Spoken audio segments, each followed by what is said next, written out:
We're going to be talking to Roz this hour about the Enfield Poltergeist. Now, over the past 40 years, X-Zone Nation, the Enfield Poltergeist has become world famous.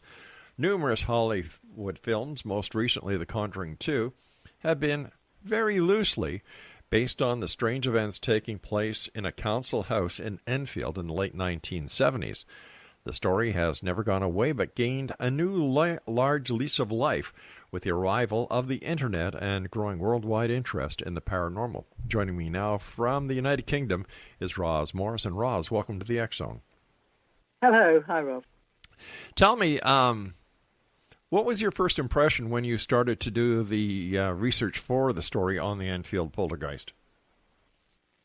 Well, it was all accidental, really, because I was a BBC radio reporter then, and I was working at the weekend, working for a weekend programme which went out on Sunday called The World This Weekend, which still airs on BBC Radio. And the point was that we didn't have enough stuff to fill enough material to fill the programme on the Sunday. And what had happened was that on the Saturday, the 10th of September 1977, the Daily Mirror, which is a national tabloid newspaper in the UK, had come out with a front-page story which was headlined "The House of Strange Happenings," and it said on the front page about how there was this house in Enfield where there were very strange things happening, and they'd been witnessed by neighbours, and toys moving around, stuff moving around, a chair moving around, which had been seen by a local policewoman, all sorts of stuff like that. And I was just threatened all day, if nothing else comes up, you're just going to have to go to Enfield and look at this ghost story. And so nothing did happen. It was a quiet news day. So I went to Enfield, and then I met the family. Well, I met Mrs. Hodgson and the girls, and I met Maurice Gross, who was the investigator from the Society for Psychical Research. And my first impression was that Mrs. Hodgson, Peggy Hodgson, seemed a very straightforward woman, just coping in very difficult circumstances that she didn't understand. So when you're looking at the big picture, you how did you take it? Were you a believer in the paranormal? Did you have any concept of what you were actually walking into? No, I was just a skeptic. I didn't believe in it at all. I mean, I was sort of open-minded about ghosts. I don't know whether they exist or not. I still don't know that. But no, I just treated it as any other story. And I didn't I wasn't a skeptic. I mean, the thing that amazes me about all this sort of stuff, having now lived with this off and on for the past 40 years, is that there are some people who just claim that even if you told them you saw something move without anyone apparently moving it, they just say you're an idiot and you didn't see it. I mean, they are completely closed to it. And then there's other people who are more open-minded, and Sure. Some people automatically believe all that sort of thing. But no, I was quite sceptical. But by the end of the evening, and I did my report in the Sunday program, and I did my report, and it took up 10 minutes of the program. And by then, the presenter asked me, "Do you think it's something real is happening?" And I said, "Yes, I think I probably do. It was so strange." What did you actually see and hear? Well, I didn't actually myself see anything move. What I did hear was the knocking sounds, which you get on the walls, apparently, with quite common with poltergeists. And that's quite insistent and definite, these sort of knocking sounds. And also I heard a chair apparently moved across the room when the girls were asleep in their bedroom. And I didn't see that. But it didn't appear that they could have got out of bed and thrown the chair and then, got back into bed in time for when we went up there to be able to see them. It just didn't seem like that. So it appeared that something threw a chair across the room, which was rather unnerving. So who did see something happen? Who saw actual signs of paranormal activity besides the people who were involved in the poltergeist itself? Well, the family, of course, but then also the neighbours, and also passers-by. And as the whole thing went on, because it lasted nearly 18 months, there were more than 30 independent eyewitnesses to all sorts of things going on in terms of things moving about without any evidence. Of course, after I'd done my report, I was so fascinated by the whole thing that I went back and I put up to the BBC that we should do a radio documentary about this very strange, apparently very strange situation. So I did a radio document back over several months and recorded a lot of stuff. And I did a radio documentary which went out in 1978 on BBC Radio and was repeated in 1979, and it went out twice on the BBC World Service. So there was a lot of interest in it. Sure there was. Did any members of the scientific community actually come down and do an investigation? I'm not talking about people from the psychical research side of it, but I mean the hardcore scientist. Yes, there were scientists who investigated it. There were a number of scientists who looked at what sort of things were going on, trying to test the energy and whether the energy changed at all, or whether what happened with the voices, because I recorded those when near the girls appeared these very deep voices, apparently like an old man's voice. And scientists did come and look at that, and people from an electrical company, Pi, I think it was, one of the older companies. And so there were a number of scientists trying to test things. And some of them found that they thought something strange was happening, and some couldn't find anything. So it was a mixed bag. But definitely there was scientific investigation, independent scientific investigation. Now, while they were there, were any of the phenomena or anomalies occurring that they could actually, examine firsthand? Well, what happened was that often they would set up equipment and then go away, that sort of thing. Sure. And you've got to remember that was all a lot more difficult 40 years ago. This is so long ago that when I recorded my stuff on the BBC machine, it was on a reel-to-reel tape recorder, which seems so Stone Age now. And there was a lot of stuff recorded by researchers on reel-to-reel tape recorders. The Daily Mirror set up time-lapse photography, which again doesn't time-lapse then as much as it does now. You get fewer frames per second then, but they still got some of the pictures that people will have seen of Janet apparently, leaping off the bed, and she claims she was sort of pushed. Right. Who knows? I mean, one of the things I do want to say about some of this is that the people who don't want to accept there's anything going on at all will say, oh, well, Janet could have jumped off the bed. Well, she was very athletic. She was, good at, athletics and gymnastics. So on. But the point is that when you see her leaping off the bed, yes, you can see people at the Olympics leaping that high, but they've got like 100-foot run-up. I mean, you can't do that in a bedroom. All right, stand by, Roz. You and I have to take our first break. Exo Nation, Roz Morris is our very special guest this hour. www.tvnewslondon.co.uk. That's www.tvnewslondon.co.uk. And Roz and I will be back on the other side of this break as we continue here in the X Zone from our broadcast center in Hamilton, Ontario, Canada. Don't go away.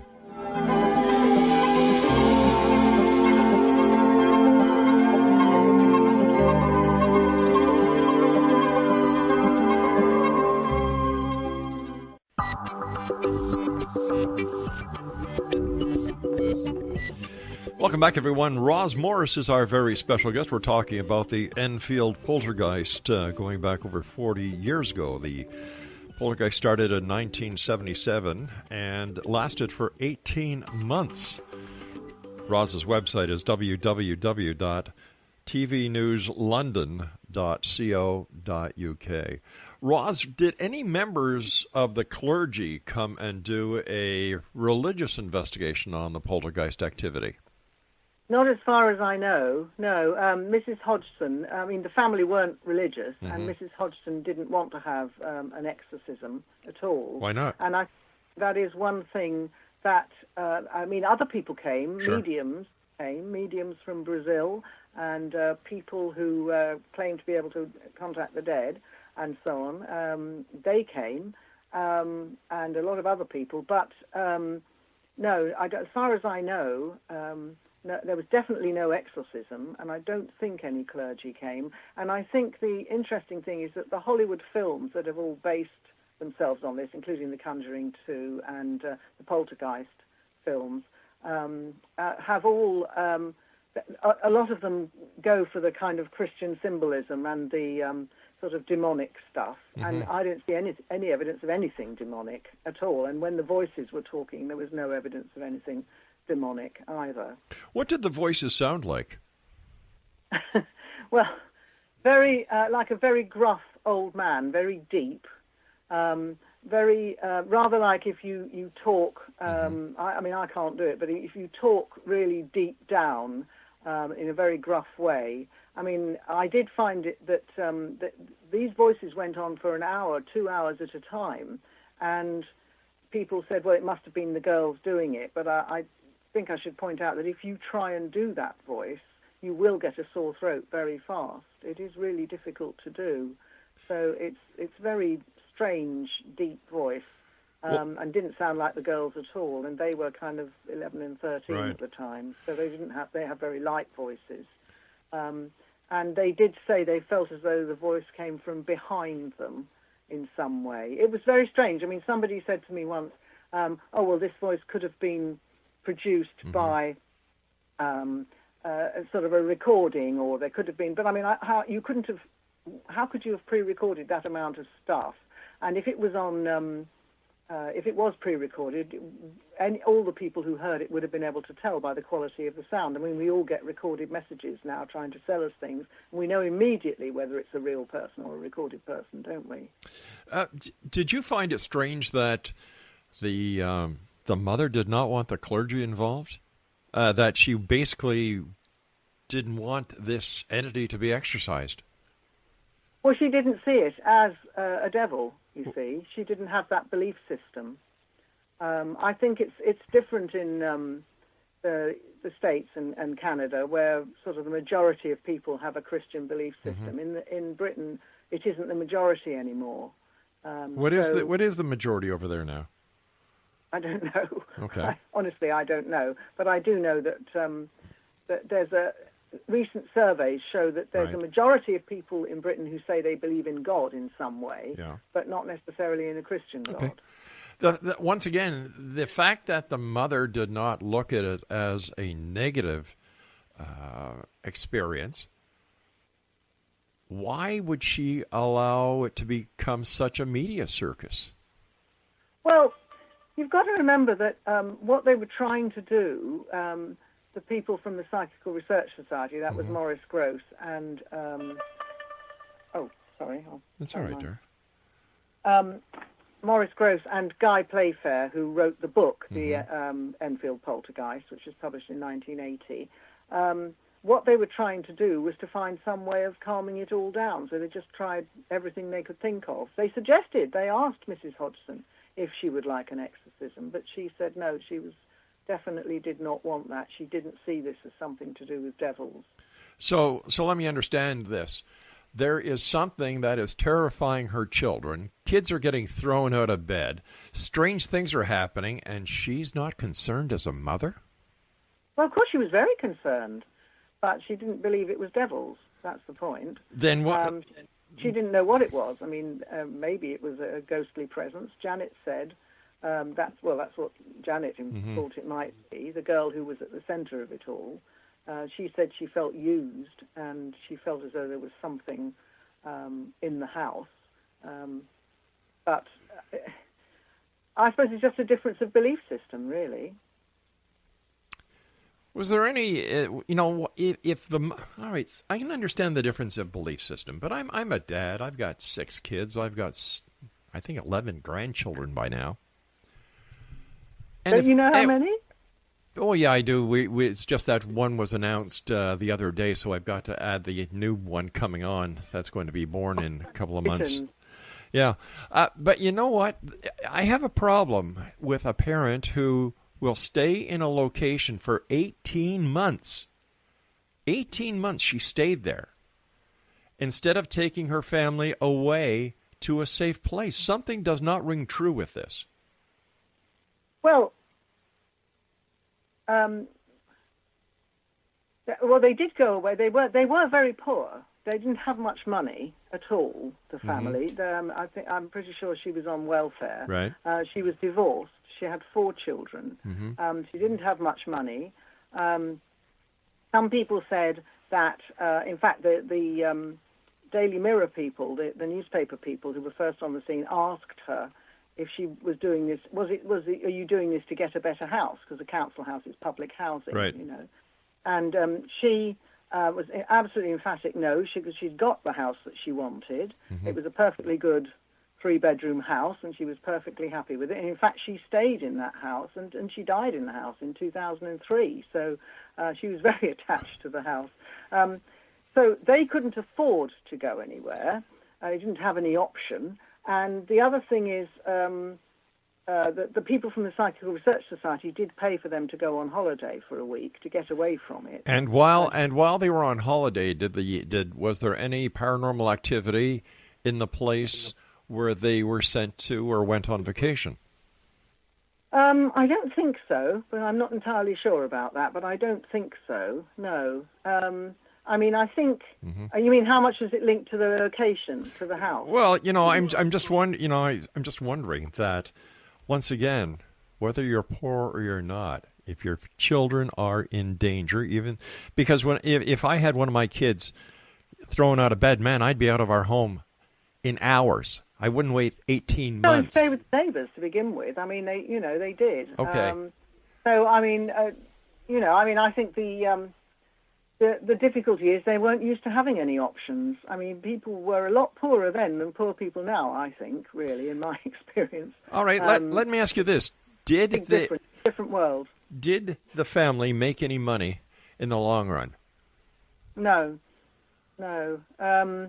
They certainly didn't at the time. I mean, I think the interesting thing is that then there wasn't the sort of checkbook journalism that came across and sort of started really in the 80s and 90s to get really big. And now, of course, everybody gets paid for everything, and this whole cult of celebrity thing means that slightest thing, and also the whole selfies and Kardashians and all that sort of stuff means that everybody's on the make for getting sponsorship and all this sort of stuff. It just wasn't like that then. I mean, it was so quaint that they rang the newspaper, because in those days people were attached to their newspaper, so they thought, well, maybe the newspaper can help. They wanted somebody with knowledge, and it was the newspaper that got in touch with the Society for Psychical Research. I mean, the family had never heard of them, obviously. I mean, most people hadn't. So it was interesting that it all sort of developed gradually. I think really Mrs. Hodgson was just coping. She didn't have much money. She had a hard life. She was used to coping, and she just got on with it. And of course, it didn't happen all the time, absolutely all the time, but it happened quite often that things would happen in the night and so on, as well as during the day. It was quite a stressful time for them, and they didn't make any money out of it. As far as The Conjuring 2 is concerned, they did contract Janet and her sister and her brother, I think, because they took part in the research and for The Conjuring 2, and I think they have walk-on parts as well. So what? That's the only time I know. I don't know what they made because that's confidential for them. I don't know. So were the Warrens involved in The Conjuring 2? The Warrens? Yes. Well, the Warrens are the centre of The Conjuring 2, aren't they? The film. Right, and were they involved in the actual investigation of the Enfield poltergeist? Not very much, no.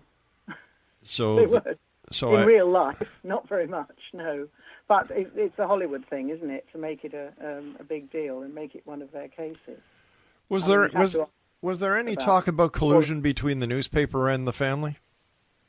Was there, sorry? Was there any mention of collusion between the newspaper that broke this story and the family?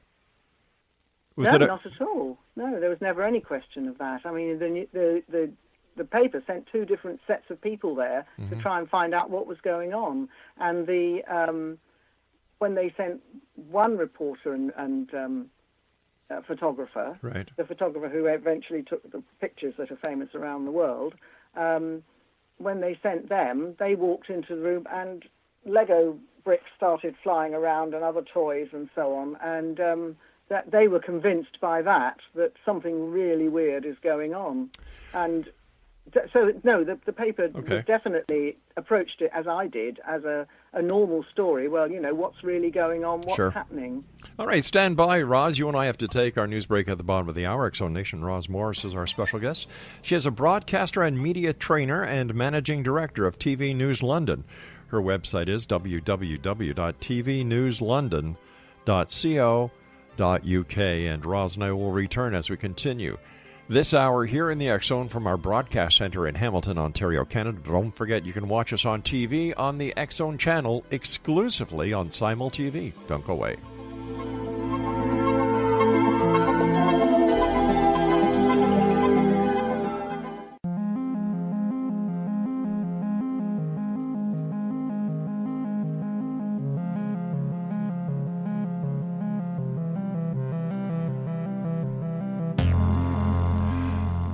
Roz Morris is our special guest, Exo Nation, www.tvnewslondon.co.uk.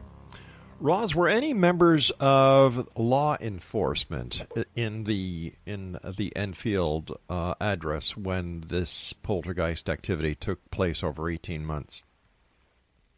Yes. What happened was that Mrs. Hodgson, the neighbours, sorry, start again. Okay. Yes, what happened was that strange things started happening. Furniture started moving. This was at the end of August 1977, when the whole 31st of August 77, when it first started. And Mrs. Hodgson took the children to the neighbours, and the neighbours came and looked, and they couldn't work out what was going on. And so the whole point was that they took the family to their house, and then some of them eventually called the police and asked them to come and help. And the local police came. There was a man and a woman officer, and the woman officer actually signed a statement saying she saw a chair move across the room without anything apparently causing it. And she also said that in an interview to another BBC reporter, a BBC TV reporter.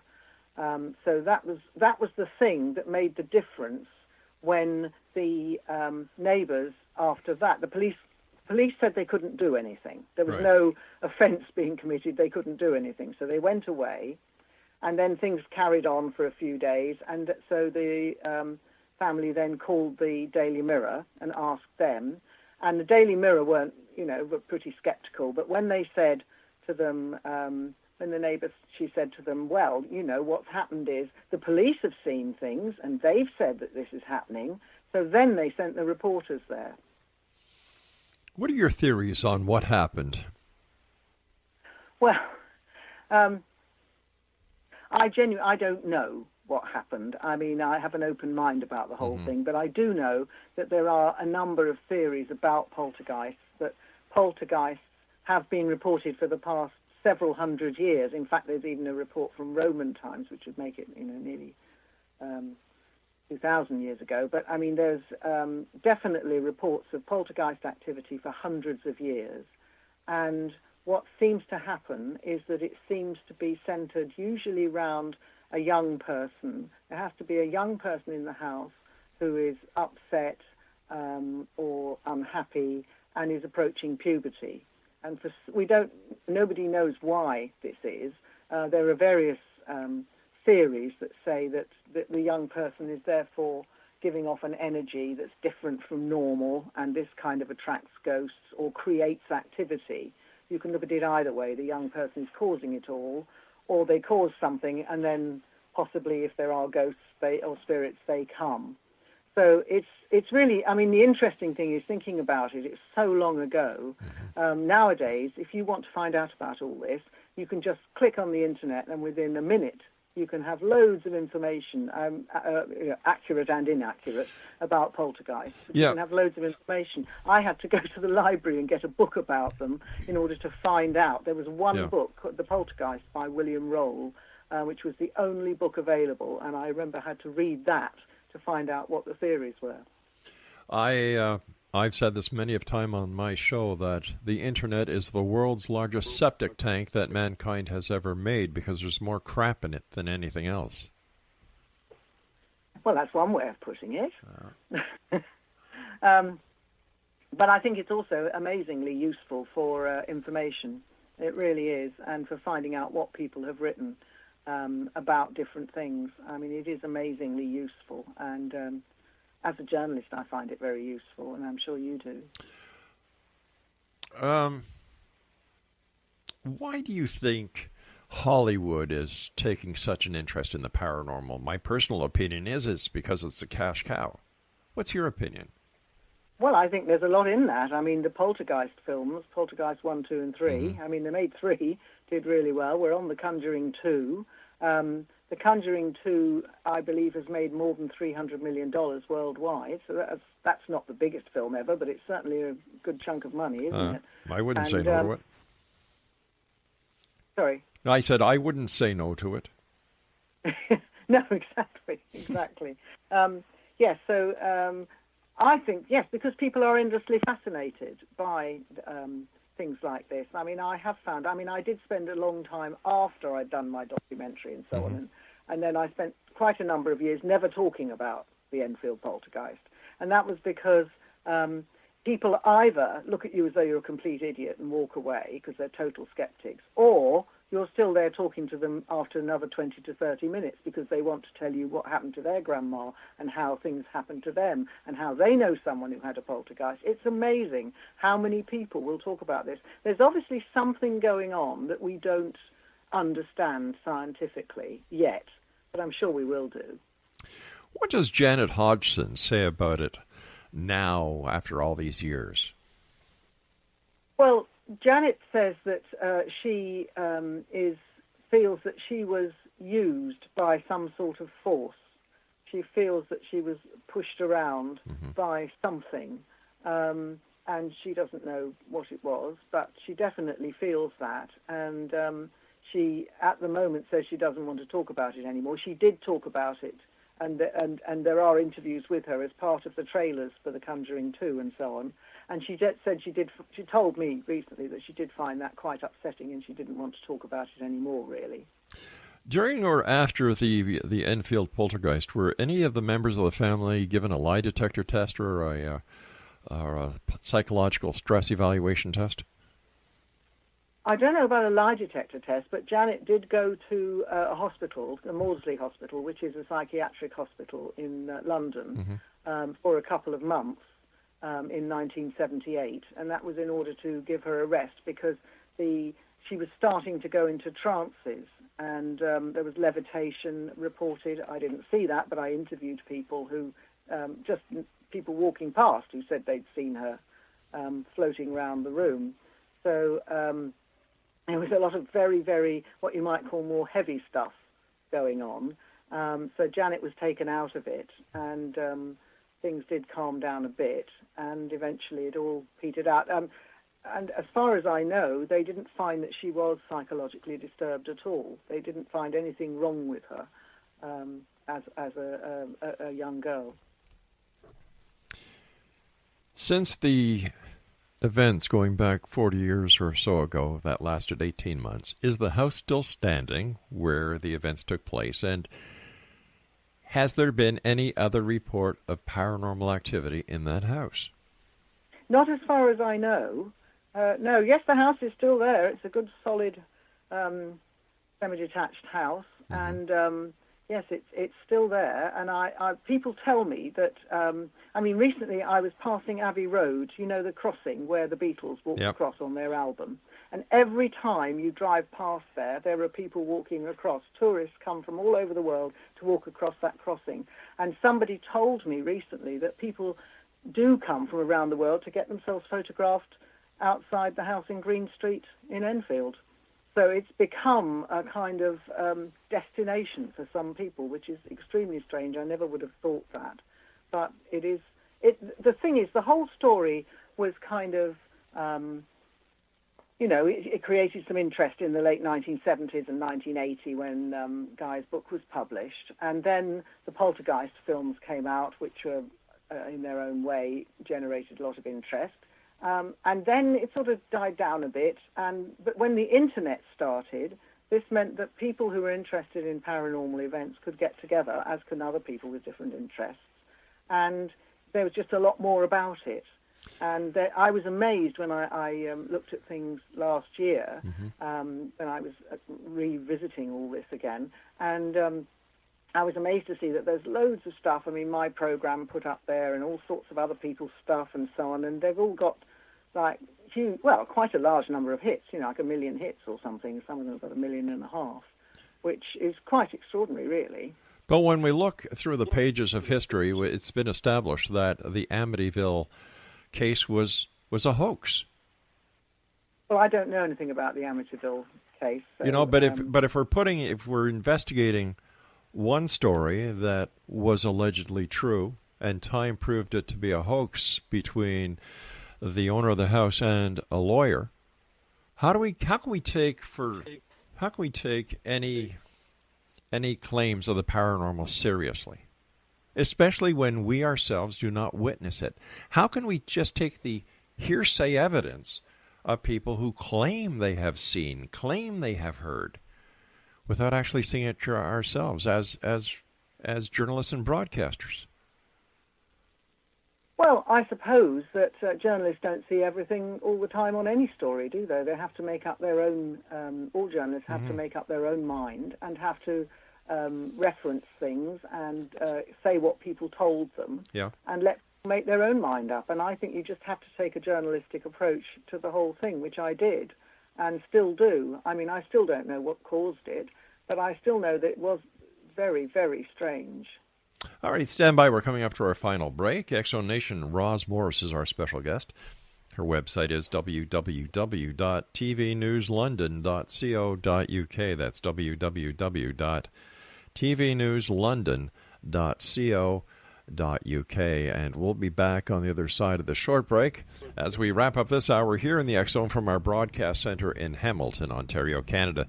Don't forget, you can always go online to www.xchroniclesnewspaper.com and get your complimentary copy online of the X Chronicles newspaper this month, 92 full-color pages. We'll be back on the other side. Don't go away.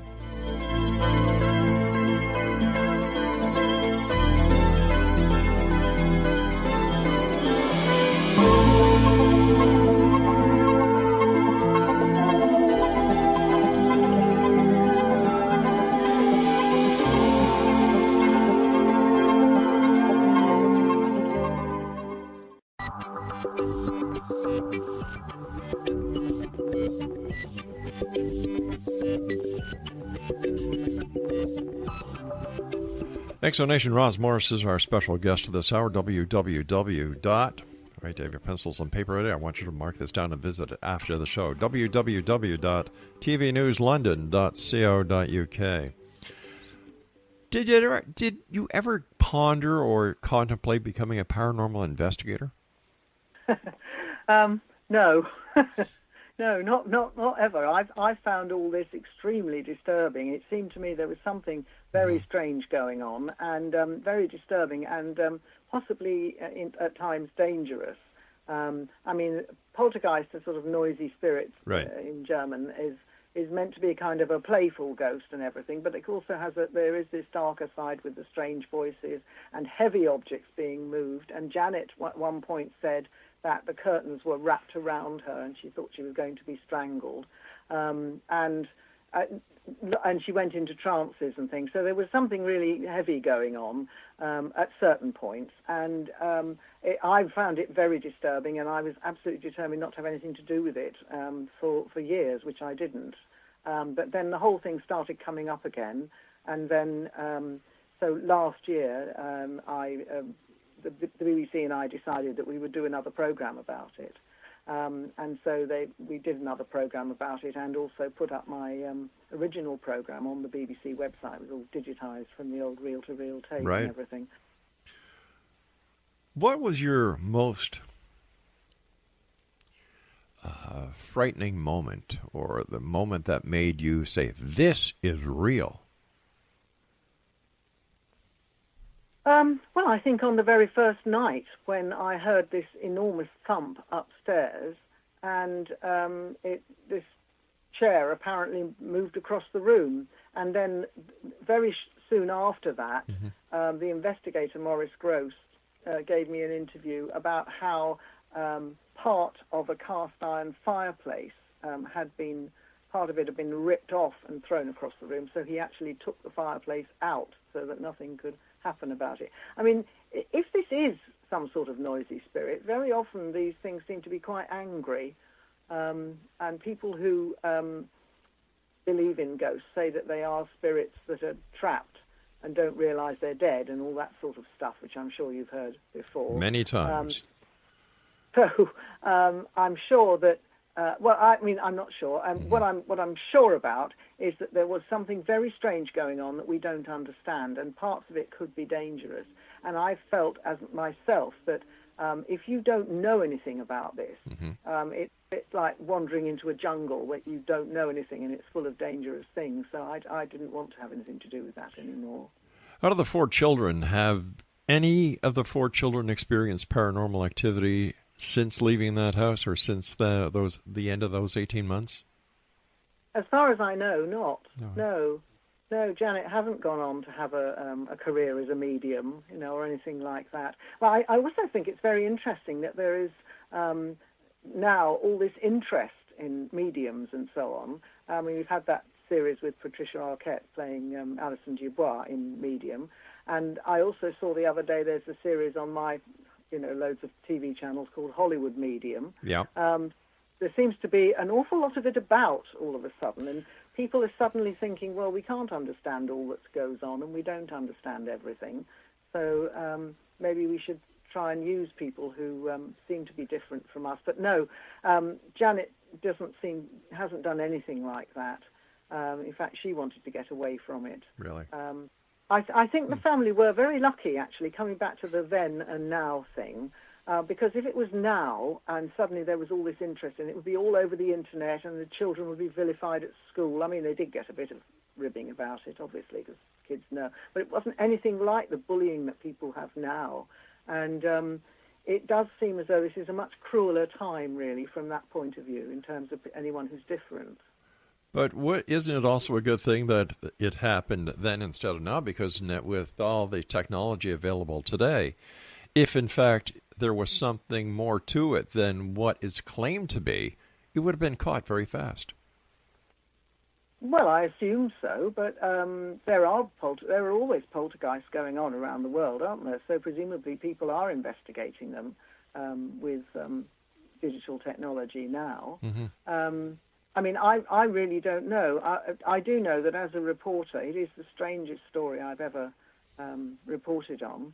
I mean, I've never known anything like it before or since. So have you covered any other paranormal stories since that story? Anything about UFOs or other ghostly encounters? No, definitely not. No, I haven't. No, I do remember when I started off in newspapers. There was a colleague who was on a night shift, and someone came into the front desk, and he got a call from the front desk up to the newsroom saying, there's a man down here who says that aliens are invading the Earth, and he knows the exact date when it's going to happen. And he said, oh, yeah, right, you see. And the night editor said to him, quite memorably, I think, listen, laddie, you go down and talk to this person, because either this is rubbish or it's the biggest story you'll ever cover. So, I haven't covered anything like that. Do you think that people in the United Kingdom are more conducive to the paranormal than other parts of the world because of the age of England? And, it's very rich with ghost lore and tales. Yes, that's true, isn't it? Apparently, surveys recently showed that more people in Britain believe in ghosts than in the United States. Mm-hmm. That was interesting. I can't remember the exact figures, but it wasn't, quite a chunk of people here believe in ghosts, and it was more than in the United States, which is quite interesting, isn't it? So are you a skeptic or are you a believer? Well, I'm still a skeptic in the sense that I don't know what it was. Right. I'm not prepared to say, oh, this was ghosts, oh, this was spirits or anything like that, because I don't know. Mm-hmm. I don't know what it was. I do know that it wasn't applicable by normal standards. It wasn't explicable by normal standards, and I think that's the most important thing. And I don't think we should ignore things just because we don't understand them. What do you think changed in either the household or with the child who was the agent that caused this poltergeist activity to cease to exist? Well, the theories are that the poltergeist activity ceases to exist once the child reaches puberty. It's linked to that in some way that we don't know. But it's just that there are loads of reports, as I said, over centuries, which all are at that time of a young person's life. And so one of the theories is that eventually the young person just grows up and are not receptive to any of this stuff anymore. I mean, I don't know. Yeah. That's just what one of the theories is. Tell me about your company, TV News London. Well, we're a media training company, so I'm going to write a blog after this, which is about taking my own advice on doing radio interviews. Because obviously I'm always telling people how to do radio interviews and TV as well. Right. I've had to do a number of interviews recently about this, and so what I want to do is make the most of it and be able to tell people how to do interviews, because I think it's very important that people understand how they can make the most of a radio appearance. So as a professional trainer, how did I do as an interviewer? Oh, excellent. Thank you. So what's in your future? I'm not a psychic nor a medium. Actually, I'm a very XX extra large. What are you going to be doing? If somebody came to you with another poltergeist haunting story, would you take it? Oh, I don't know. I know. I've been thinking about this. I don't know, because it is very draining, actually. Because, of course, you have to be sceptical all the time as well. You can't take anything at face value. So it is hard work. I mean, all reporting is hard work, but it's extra hard work. So I don't know is the answer to that. I'm not saying I would definitely turn things down, but I'm not saying I would definitely take it on either. Because, as I say, I did find it very disturbing, the Enfield poltergeist, and there's something very strange going on. And I didn't understand it. And like a lot of people who actually saw some things happening, it gave us a lot of food for thought. Roz, what are your final words of wisdom for the X-Zone Nation tonight? Well, I would say that it's very important to have an open mind on all sorts of strange things that people report, because a few years ago, a couple of centuries ago, people didn't know what lightning was. They didn't know what all sorts of things were. They thought the Earth, well, I gather there are some people who still think the Earth is flat, but anyway, people thought the Earth was flat. There's all sorts of stuff that we now take for granted. So who's to say that in 50 years' time people won't look back and say, how could they not see how the world worked? How could they not know what dark matter was? How could they not know that the world works in different universes? That might be the case. I don't know. But I think that's what I would say, that we should keep an open mind and an inquisitive mind on all sorts of topics. Roz, our time is up. I want to thank you ever so much for joining us tonight. It's been a great pleasure talking to you. I wish you continued success, and I look forward to having the opportunity of bringing you back on in the future to discuss other strange, weird, the bizarre things that you might report on across the big pond. So until then, thank you very much for joining us.